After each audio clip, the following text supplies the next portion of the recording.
Hola, me llamo Miquel y soy profesor de Costa de Valencia.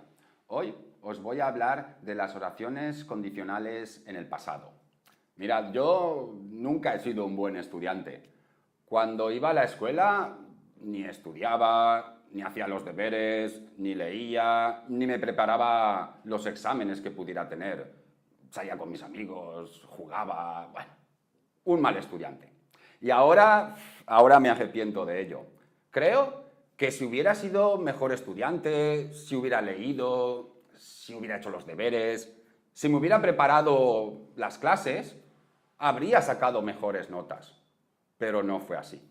Bueno, Si hubiera estirado bien, no me hubiera lesionado. Si hubiera estudiado para el examen, habría aprobado.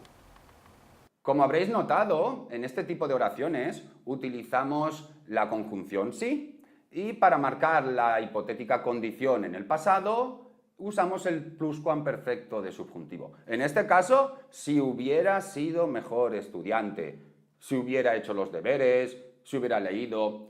Y después, las posibles consecuencias hipotéticas y también en el pasado las expresamos mediante el condicional simple.